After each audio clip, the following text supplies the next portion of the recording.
kok gimana pemerintahan begini kan? Tidak ada perbedaan begitu besar antara oposisi dan koalisi. Sepertinya mereka bergandengan tangan. Masa sih setiap tahun diberi bantuan terus? That's it. Sudah 10 tahun apa nggak ada kemajuan gitu? Hanya 5 kementerian atau lembaga negara yang top of mind publik.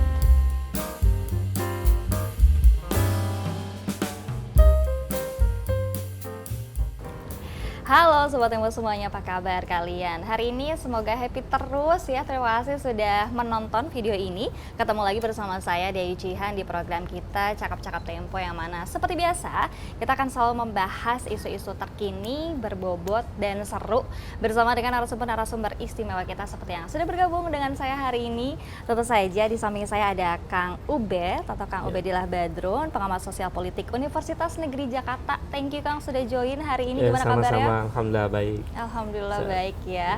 Baik, dan kemudian di sampingnya ada juga bergabung Bang Heri Mendrova, Direktur Eksekutif Center for Indonesia Strategic Actions atau CISA. Gimana Kang kabar hari ini? Baik.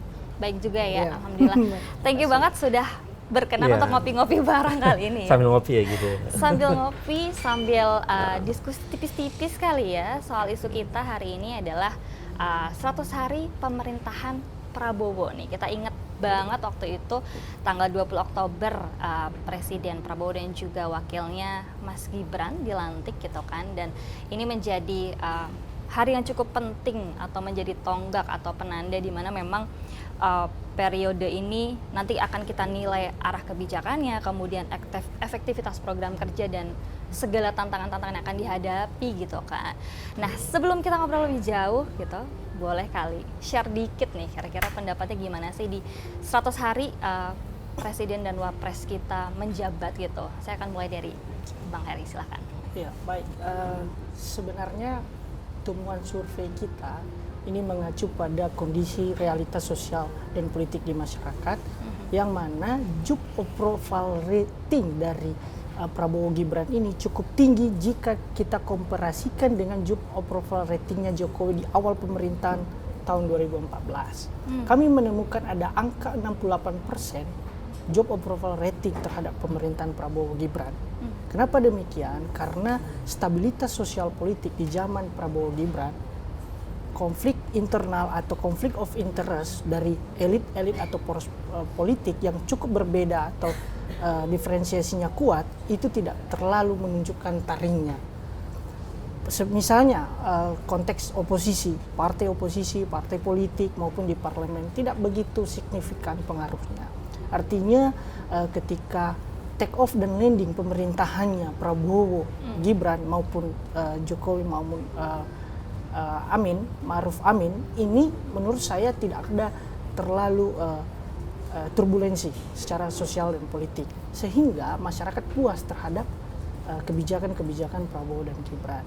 Makanya job approval rating dari Prabowo Gibran dan Jokowi ini cukup berbeda, di mana Prabowo Gibran ini cukup tinggi dibandingkan Jokowi Ma'ruf Amin, seperti itu kira-kira Mbak. Oke, jadi sebagai informasi Sobat Tempo semuanya, bahwa kemarin CISA beberapa waktu yang lalu ya memang mengeluarkan hasil survei yang menunjukkan bagaimana tingkat kepuasan warga negara Indonesia nih yang mewakili kita semua gitu di 100 hari jelang pemerintahan Prabowo. Kalau kemarin masih jelang ya begitu. Nah, itu dari sudut pandang kawan lembaga survei, kita dengar kali ini dari Kang Ubed sebagai pengawat, bagaimana nih Kang? Jadi 100 hari itu sebetulnya nggak cukup ya untuk menilai kualitas sebuah pemerintahan. Tetapi dia menjadi satu cara untuk memicu pemerintahan ini agar lebih baik dalam langkah-langkah berikutnya. Dan sebagai tanda sebenarnya apakah selama 100 hari itu langkah-langkah pemerintah itu mengarah kepada upaya untuk mencapai visi besarnya yang disebut sebagai Indonesia Maju, Indonesia Mas 2045 itu. Nah, ada nggak langkah-langkah yang mendekati itu? Kan itu pertanyaan penting. Saya melihat tentu pendekatannya, kalau survei kan kuantitatif ya, dengan teknik sampling tersendiri. Saya lebih pendekatannya kualitatif, bahwa pemerintahan baru itu kan dimulai dari mengangkat kabinet. menyusun kabinet misalnya. Saya melihat proses penyusunan kabinet Prabowo itu justru mungkin saya sebut bermasalah. Proses penyusunan kabinet itu kan berarti awal banget ya Kang? Iya, awal banget kan dimulai dari situ. Iya betul. 100 hari kan. Iya. Dan itu memang mau nggak mau kita melihat misalnya Prabowo sebelum menyusun kabinet dia menghadap ke Jokowi misalnya. Baru kemudian menyusun kabinet dan ternyata banyak orang-orang Jokowi yang ada di kabinet misalnya. Bahkan mungkin kita melihat tokoh-tokoh tertentu yang kontroversial menjadi menteri misalnya. Sempat hampir mau jadi tersangka dalam kasus sesuatu dan kemudian tidak jadi lalu jadi menteri. Jadi itu kan ada beban moral bawaan sebetulnya di pemerintahan Prabowo ini, yang itu kemudian berdampak kepada langkah-langkah selanjutnya. Misalnya beban moral bawaan itu banyak sih selain kabinet, kemudian ada pada diri presiden dan wapresnya, kemudian ada juga beban moral dari beberapa menteri. Baru setelah itu kita melihat misalnya biasanya gagasan kan dikomunikasikan. Nah, komunikasi politik di tahap awal itu menurut saya juga bermasalah. Misalnya ada Profesor Yusril Iza Mahendra yang sempat mengatakan dan lain-lain itu ya. Kemudian ada juga Menteri Desa yang bikin haul dan lain-lain. Saya agak sedikit gimana pemerintahan begini kan? Itu di awal-awal ya. Ya itu berbawahnya, tapi jangan lupa juga Kang, Presidennya sendiri juga pernah menyebutkan beberapa statement-statement yang membuat kita juga kan misalnya tiba-tiba presiden mengatakan mau mengampuni para koruptor misalnya, lalu kemudian PPN 12% ada kontroversial di situ, ada yang bilang untuk barang mewah, ada yang enggak dan seterusnya. Jadi komunikasi politik ke pemerintah menurut saya juga bermasalah gitu. Kan gagasan itu program kerja harus bisa disampaikan dengan komunikasi yang baik kepada publik. Nah dari situ ya kalau kemudian kita lihat program-programnya, kalau programnya sebetulnya ya bisa dilihat bagaimana respon publik. Misalnya tadi hasil survei mengatakan bahwa masyarakat memang puas, 68% ya. Itulah masyarakat kita. Karena memang tingkat pendidikan masyarakat kita juga memang masih rendah. Rata-rata SMP kan. Kemudian mereka masih ya mungkin tadi sempat bincang-bincang soal altruisme, pola kebijakan yang altruistik dan masyarakatnya juga altruistik kan. Bahwa memang senang sekali dikasih bantuan-bantuan sosial dan tertentu. Tapi ini berbahaya juga sebetulnya, Mbak Dian. Berbahaya. Maksudnya perlu kita juga buat catatan kritis. Pola altruisme itu atau pola altruistik kekuasaan itu kan sebetulnya memanjakan. Dan melenakan. Kita boleh mempraktekkan kebijakan yang sifatnya altruistik. Tapi juga kita mesti paham bahwa rakyat harus dididik bagaimana bisa bertahan, daya tahan hidup masyarakat seperti apa. Karena kalau kemudian terlalu dimanjakan juga berbahaya. Nah ini menurut saya ya langkah-langkah kebijakan yang beberapa yang kontroversial, kemudian apalagi juga aneh tuh misalnya bangun rumah untuk warga, tapi pakai uang pribadi gitu. Itu juga saya heran, ini negara apa paguyuban ya? Yayasan apa ya? Jadi saya lihat ini di mana modernitas dari sebuah pemerintahan misalnya. Lalu makan dulu namanya makan siang gratis, sekarang makan bergizi. Bergizi gratis.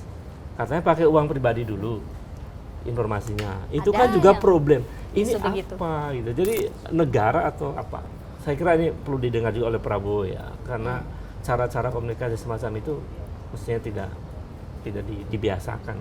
Kan bahaya kalau semua urusan negara urusan pribadi gitu. Dan saya kira itu catatan saya, jadi lebih ke kualitatif ya. Baik. Kalau komunikasi politik. Ya terus kalau dikualitatif kan ya mungkin nilainya ya kurang lebih 6 lah ya. 1-10 ada di 6. Oke, tadi kayak sebenarnya di ruangan gitu, belakang kayak 5,6 Kang. Iya 5,6 berarti kan naik dikit 5,6 jadi birunya biru tipis gitu. Oke, baik. Ini boleh sambil dinikmati minumnya, Oh iya, boleh. kopinya Makasih. ya. Kita agak oke gas sedikit. Ini balik lagi ke Bang Heri soal tadi temuan dari surveinya itu sendiri begitu ya. Kalau disebutkan tadi istilahnya apakah altruisme? Altruisme, Nah, itu altruistik, kebijakan altruistik. Ya. Itu apakah juga menjadi salah satu temuan dari kawan-kawan CISA sendiri gitu ya, dari 68% nih gitu. Itu jadi salah satu faktor gitu barangkali. Memang konteks survei ini tadi kan mendeskripsikan secara umum, ya beda dengan kualitatif yang lebih mendalam. Itu yang harus dipisahkan. Tapi overall ketika kita mencoba memotret, karena survei kita kan ini soal dinamika sosial dan politik plus performa kinerja pemerintah di 100 hari kerja. Tajuknya seperti itu. Nah, ketika kita menangkap suasana kebatinan masyarakat, khususnya bertanya soal program-program nyata, program-program solutif menurut masyarakat, itu didapatkan kepuasan. Melalui apa saja, misalnya program yang selama ini sudah terjaga baik, misalnya program Keluarga Harapan, KH. Misalnya program bantuan pangan non tunai yang sekarang sudah bertransformasi menjadi program sembako, atau program cadangan beras pangan. Bahkan ketika pemerintahan Jokowi Maruf Amin itu diperlebar lagi, diperluas lagi program-program tersebut sebagai bentuk konsistensi pemerintah dan menguatkan program-program sosial yang tanda kutip masih bersifat temporal, masih bersifat altruistik, itu dengan program-program pemberdayaan. Misalnya program Pahlawan Ekonomi Nusantara PENA, program Rumah Sehat Terpadu RST. Jadi hal-hal seperti ini yang kemudian terjabarkan di masyarakat bahwa pemerintah hadir di masyarakat dan menimbulkan kepuasan masyarakat terhadap kinerja pemerintah, yang dalam hal ini yang kita potret adalah pemerintahan Prabowo Gibran di 100 hari kerja. Ketika program ini diluncurkan pun per Desember 2024 mendekati 2025 itu justru terjadi kenaikan kepuasan karena bentuk bantuannya sudah semakin banyak dan cukup besar, sehingga dinikmati di tengah-tengah kondisi pertumbuhan ekonomi Indonesia yang menurut kami juga masih standar saja dari target-target pemerintah 7-8%. Itulah yang ditangkap ketika dilakukannya survei. Seperti itu. Baik, wah ini gimana ya?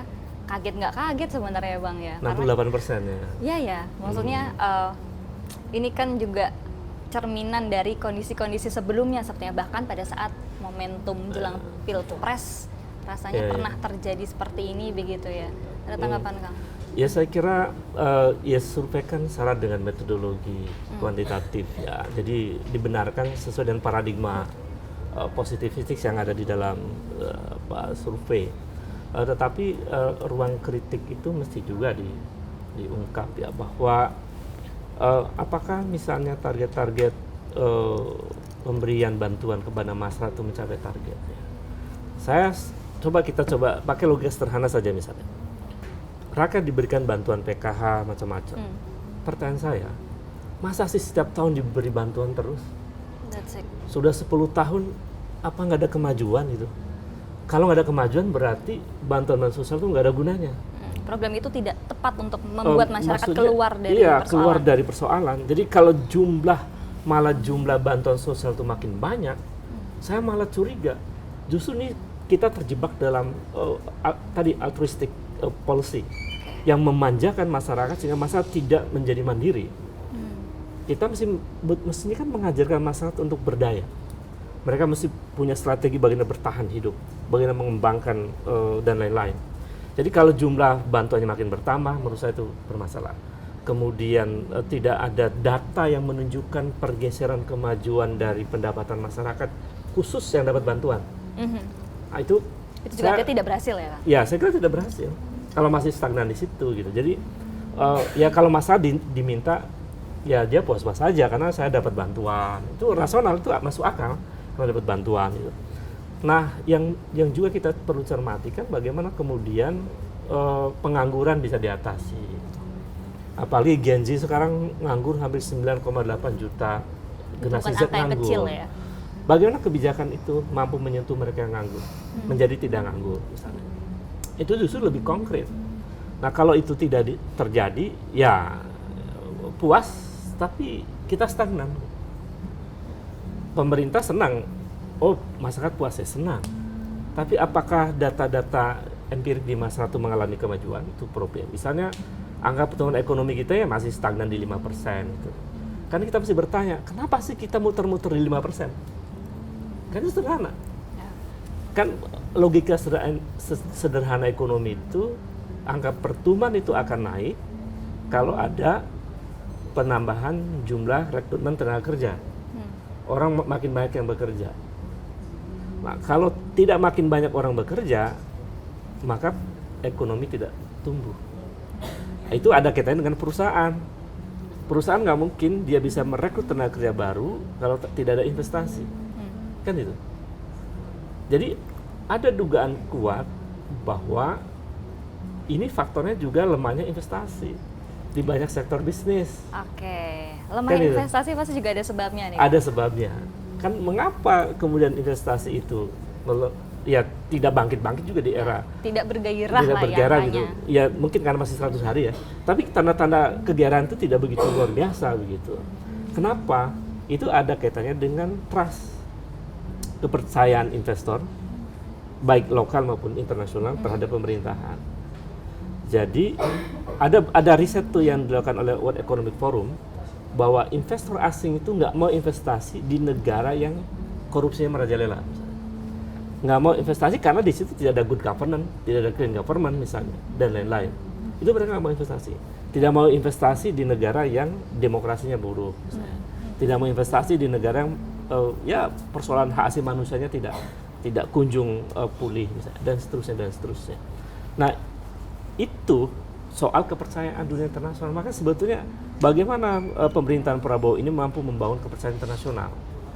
Nah, di dalam program prioritas itu sebenarnya menarik, bagus tuh Prabowo. Misalnya dia katakan, misalnya ingin memperkuat ideologi, lalu demokrasi dan pemberantasan KKN misalnya. Kan itu kan sebenarnya untuk membangun kepercayaan. Bagaimana demokrasi menjadi lebih berkualitas, bagaimana kemudian KKN diberantas. Kan? Nah, kalau itu jadi ingat sesuatu nih Kang. Iya, kalau itu tidak nampak, kan sulit orang investor. Aduh, ini kok belum kelihatan nih. Misalnya berantas korupsi, tiba-tiba mau ngampuni koruptor. Itu. Nah, belum lagi sebenarnya kemarin kritis, ada yang masuk jajaran finalis dari OCCRP gitu. Itu juga kan salah satu fenomena artinya yang perlu disoroti. Dunia internasional menyoroti kita bahwa lewat OCCRP ada mantan presiden yang tercatat sebagai presiden terkorup di dunia. Nah, itu kan citra kita dalam wajah korupsi kita di mata dunia itu buruk. Dan itu terkonfirmasi dengan indeks persepsi korupsi Indonesia yang skornya 34. Jadi ini harus dipulihkan, dan sebenarnya agenda Prabowo udah bener tuh. Tapi bagaimana kemudian itu diimplementasikan, itu persoalannya. Tiba-tiba ada narasi mengampuni koruptor, ya turun lagi. Kira-kira gitu. Ada aja gebrakannya emang nih, gebrakan kontroversial ya maksudnya. Ini perlu ngopi. Biar apa katanya, biar ada pahitnya, tapi ada manisnya juga kan, biar gak deg-degan mulu. Oke, balik lagi ke Bang Heri nih, temuan-temuan dari kawan-kawan CISA begitu ya. Nah, ini kalau melihat cerminan dari angka temuan dari kawan-kawan CISA ini kan tidak terlalu signifikan dengan barangkali waktu pemerintahan di presiden sebelumnya begitu. Nah, kalau ngelihat perbedaannya sebetulnya ada nggak sih yang benar-benar ya beda banget gitu antara pemerintahan sebelumnya dengan pemerintahan yang sekarang? Artinya tipis-tipis dah Bang, ya nggak sih? Benar. Perbedaan signifikan itu kita menyoroti soal stabilitas saja. Kenapa stabilitas? Kembali ke tadi konteks bahwa tidak kuatnya oposisi di parlemen. Ini sampai ke arah sana. Kenapa? Karena oposisi di parlemen ketika dilantiknya Jokowi di 2014 dengan Prabowo di 2024 itu berbeda. Pertarungan elit politik di 2014-2024 itu begitu jauh berbeda. Di 2014 ada konfigurasi politik, ada polarisasi politik yang begitu menguat pada saat itu. Di 2024 itu seperti take off dan landingnya begitu soft ya, karena tidak kuatnya oposisi. Sehingga efeknya itu kepada perbedaan antara stabilitas politik ketika Prabowo naik maupun Jokowi naik di awal pemerintahan. Itu catatan kita. Nah, kenapa bisa tipis-tipis? Ya tentunya karena Prabowo ini kita tahu adalah produk kekuasaan sebelumnya. Karena beliau ini adalah Menteri Pertahanan di zaman periodisasinya kedua dari Jokowi. Artinya tidak terlalu berbeda. Ditambah juga wakil presidennya adalah Mas Gibran yang secara genetik adalah anak dari presiden sebelumnya, yaitu Jokowi. Sehingga tidak terlalu signifikan perbedaannya. Meskipun job approval ratingnya itu lebih tingginya Prabowo Gibran. Karena kembali ke variabel stabilitas sosial politik yang begitu menguat ketika Prabowo itu berkuasa. Tidak ada perbedaan begitu besar antara oposisi dan koalisi. Sepertinya mereka bergandengan tangan dalam konteks atau aspek-aspek tertentu. Nggak ada yang terlalu membuat turbulensi antara kedua belah pihak ya, yang kalah dan menang di Pilpres. Nah justru kita juga harus apresiasi Pak Prabowo, terlepas dari koalisi gemuknya, dia mengakomodir semua pihak yang sudah berperan aktif, bahkan tokoh-tokoh yang mungkin saja disinyalir memiliki afiliasi berbeda dengan Prabowo, kritis terhadap Prabowo, tapi diangkat dan diakomodir sebagai bagian dari pemerintahan ini. Yang saya kira bahwa Prabowo ini meniru gayanya Jokowi. Ya, Jokowi juga dulu seperti itu juga, persis ya di 2019, 2020 meminta Prabowo masuk ke kabinetnya. Demikian juga Sandiaga Uno yang notabene adalah kompetitor. Sehingga runut historisnya ini sebenarnya gampang sekali. Yang menemukan benang merah kenapa tidak signifikan dan kenapa job approval ratingnya lebih tinggi Prabowo Gibran ketimbang Jokowi Maruf Amin atau Jokowi Yusuf Kala di awal pemerintahan 2014. Saya kira seperti itu. Oke, polanya familiar lah ya. Apalagi satu hari yang lalu kurang lebih Bang, kita dengar bahwa mantan Presiden Jokowi gitu berstatement bahwa gimana Pak Jokowi terhadap pemerintahan Prabowo? Bagus, sangat bagus gitu katanya. Mirip-mirip kan karena memang. Gimana kalau dari Kang Ubed ini perbedaan signifikan apa sih? Ya, sebetulnya sih sederhana ya kan, Prabowo itu sudah mengatakan bahwa dia akan melanjutkan pemerintahan sebelumnya. Jadi wajah pemerintahan sebelumnya dan wajah Prabowo itu dalam kekuasaan ya sama. Apalagi wapresnya anak presiden sebelumnya. Jadi ya tidak jauh berbeda lah. Apalagi misalnya ada kalimat-kalimat akan melanjutkan seluruh program pemerintahan Jokowi yang bagus-bagus begitu, termasuk mempertahankan IKN dan lain-lain. Itu kan agenda-agenda pemerintahan Jokowi. Jadi kalau hasil survei yang mengatakan hampir ya tidak jauh berbeda ya memang ya sama. Kita nggak terkejut lah ya. Ya sampai hari ini saya masih mengatakan bahwa Jokowi dan Prabowo masih sama. Pola kekuasaannya, politik keakomodatif ya, dengan banyak partai politik, dan memang beda. Tadi saya kira menarik tuh tahun 2014 dengan tahun 2024 memang berbeda. Suasana lebih panas 2014 ya. Panas banget. Aduh, kalau inget luar biasa. Sengketanya panjang luar biasa. Kalau yang 2024 ini tidak panas dan tidak ada yang menggugat ke MK juga dan lain-lain. Tapi justru panas-panasnya diciptakan oleh Prabowo sendiri, oleh rejimnya maksudnya ya, oleh menteri-menterinya ya kan, oleh narasi-narasinya. Kemarin misalnya dalam sisi demokrasi pilkada dia ada cawe-cawe kan, buat pernyataan untuk memberikan dukungan dan lain-lain. Itu kan menimbulkan ketegangan politik. Jadi kalau secara politik ya dalam hal sifatnya dalam konteks demokrasi, pilkada kemarin tuh ya raportnya cukup merah juga sebetulnya. Karena masih ada banyak money politik, kemudian cawe-cawe dan lain-lain. Bahkan mantan presidennya ikut-ikutan ya kan. Terang-terangan lagi. Terang-terangan dan lain-lain. Itu menurut saya itu catatan merah dari pilkada. Jadi tensi politiknya justru diciptakan oleh elit sendiri. Masyarakat sih, ya terutama masyarakat sipil kan ingin on the track saja gitu. Tapi begitu agak aneh-aneh ya kita bersuara. Termasuk dalam soal demokrasi dan lain-lain.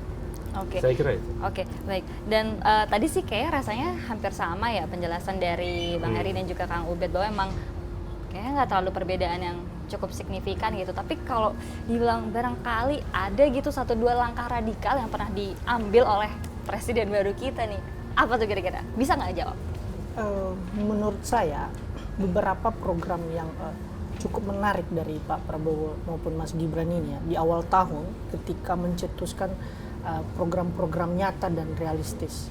Misalnya saja terlepas dari program makan bergizi gratis, ada namanya penghapusan utang UMKM.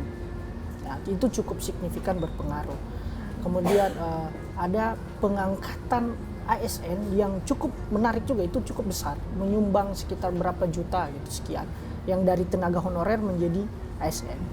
Jadi kebijakan-kebijakan ini memang diwarisin dari kebijakannya Jokowi yang sebenarnya momentumnya itu seperti ke split ya, tidak ada perbedaan. Jadi transisinya begitu dekat, transisi waktu, transisi energi dan semua infrastruktur begitu dekat, sehingga ketika misalnya ada kebijakan Jokowi yang baik, Presiden Jokowi yang baik di 2024 akhir, itu akan diwarisi ke Prabowo Gibran.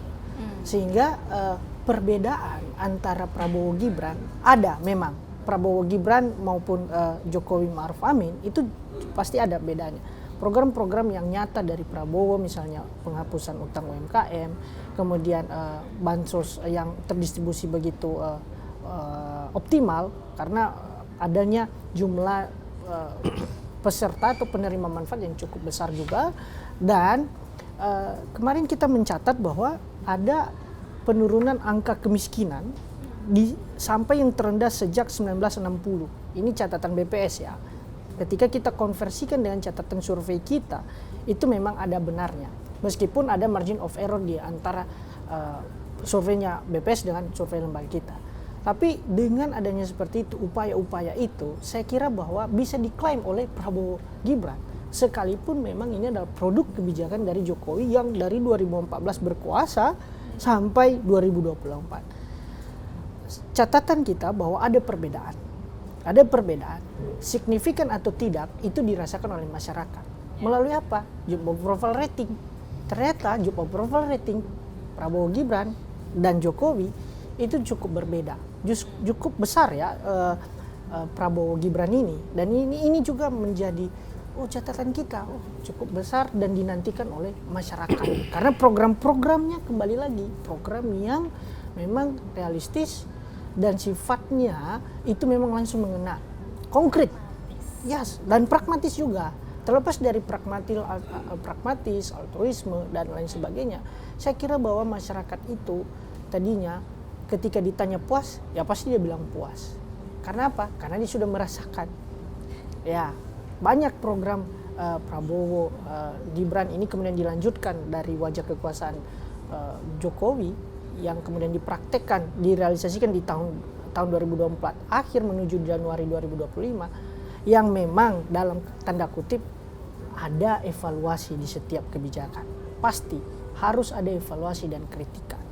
Catatan kritis kita itu pasti ada, ya. Bagaimana koalisi gemuk, komunikasi politik, ini menjadi catatan-catatan menurut saya harus juga dievaluasi segera oleh Pak Prabowo. Dan 100 hari menurut saya adalah hal yang cukup pas momentumnya, mengevaluasi menteri-menteri atau kabinetnya, unsur kabinetnya yang menurut saya tidak memberikan dampak apa-apa terhadap job approval ratingnya pemerintah. Karena catatan kami hanya 5 kementerian atau lembaga negara yang top of mind publik. Salah satu Menteri Sosial, Menteri Agama yang begitu soft dan humanis, ada Menpan RB yang mengangkat P3K menjadi ASN. Kemudian ada sekretaris kabinet yang langsung merespons ketika ada polemik di internal. Kemudian ada PCO ya, ada kantor komunikasi presiden yang setiap waktu mungkin berusaha untuk menginformasikan, menginformasikan semua kerja-kerjanya Prabowo dan Gibran. Saya kira seperti itu. Oke, itu top of mind-nya 5 ya, ya, yang lain masih belum lah, masih belum struggling nampak. gitu ya, Bang, belum ya? nampak. Oke. Bang, jadi langkah radikal apa nih biar nggak dikatain omon-omon mulu? Ya sejauh ini sih sebetulnya masih agak omon-omon lagi. Aduh, Kang Ubed? Ada omon-omon. Karena ya belum begitu radikal sih kebijakannya. Misalnya soal bahwa mengampuni utang UMKM itu menjadi tertutupi dengan mengampuni koruptor. Ya, balik lagi ya Kang ya. Jadi narasi itu tuh mesti nggak muncul tuh, mesti sudah ngampuni UMKM udah oke. Muncul mengampuni koruptor. Jadi itu sedikit merusak upaya-upaya yang agak radikal dari Prabowo itu. Tapi bahwa langkah mengampuni utang UMKM itu saya kira bagus. Perlu diapresiasi lah ya. Perlu diapresiasi. Tapi bersamaan dengan itu nambah utang juga kita. Betul. Jadi itu problem. Kita terjebak dengan utang negara yang begitu besar gitu, dan kemarin Prabowo keliling dunia juga mencari utangan. Dan saya kira berat di situ. Bagaimana kita bisa mengembalikan utang? Apa nanti ada yang jatuh tempo dan lain-lain di dalam di tahun 2025 ini. Kemudian yang lain misalnya, tadinya saya berpikir, saya sebagai akademisi juga ya Mbak Jihan ya. Tadinya saya berpikir tidak ada lagi pembungkaman terhadap akademisi. Karena kan Prabowo, pidatonya keren lah. Ya kan, semangat gitu. Betul. Patriotik. Demokrasi harus dirawat dan lain-lain lah.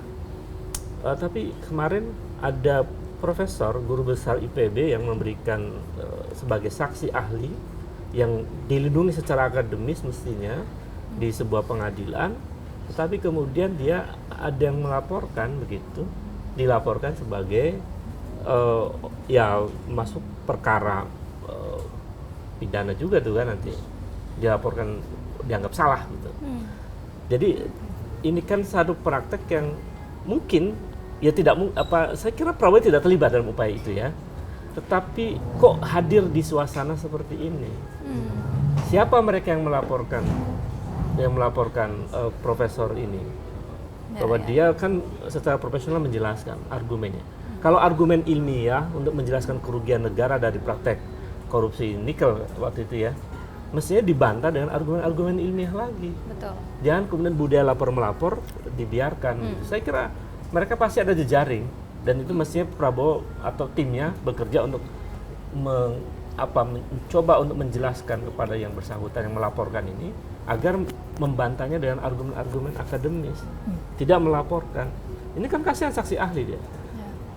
Jadi dalam soal itu ya persoalan hak asasi manusia masih masalah. Hak asasi manusia, kebebasan berpendapat, kebebasan ya? Akademik di situ, kebebasan berpendapat dan lain-lain. Balik lagi secara kacamata lebih luas, demokrasi ya Kang? Iya, demokrasi. Itu Demokrasi kita masih ya belum seperti yang kita harapkan lah. Ya dari pemilu yang kemarin, pilkada yang bermasalah, kemudian tadi ada guru besar yang dilaporkan, kemudian beberapa bahkan mahasiswa BEM UNER waktu itu yang mengkritik pemerintahan presiden sebelumnya, kan kemudian BEM-nya dibubarkan gitu. Betul. Lalu kemudian baru setelah Mendikti itu menegur rektor, baru kemudian BEM-nya tetap diaktifkan. Tapi yang dinasihati ketua BEM. Jadi itu kan satu situasi yang juga membuat kampus ya, para akademisi merasa tidak begitu merdeka juga. Apalagi nanti banyak sekarang ini situasi kampus juga perlu dijadikan sebagai ukuran ya, karena academic freedom itu menjadi bagian penting dari hak asasi manusia. Ya, padahal kita sangat menunggu-nunggu begitu ya bagaimana komitmen Presiden Prabowo yang kita tahu yang kayak tidak pernah lepas dari bagaimana cerita masa lalunya, dan dia ingin membuat gebrakan. Kita tunggu banget tuh padahal ya. Iya, iya. Kita sangat menunggu pembuktian atau komitmennya begitu. Nah, tapi Kang Upit dan juga Bang Hari, ini waktunya terbatas banget nih. Masih banyak diobrolin sambil ngopi-ngopi, tapi it's okay. Nanti kita ketemu lagi di lain kesempatan di isu-isu yang lain begitu ya. Thank you banget Bang Hari dan juga Kang Upit sudah bergabung di Cakap-Cakap kali ini, dan juga Sobat Tempo jangan kemana-mana karena Cakap-Cakap masih akan kembali terus ya menemani Anda begitu dengan isu-isu menarik dan juga berbobot. Akhir kata saya Dewi Jihan beserta kru yang petugas pamit undur diri. Sampai jumpa. Sampai jumpa lagi, Kang.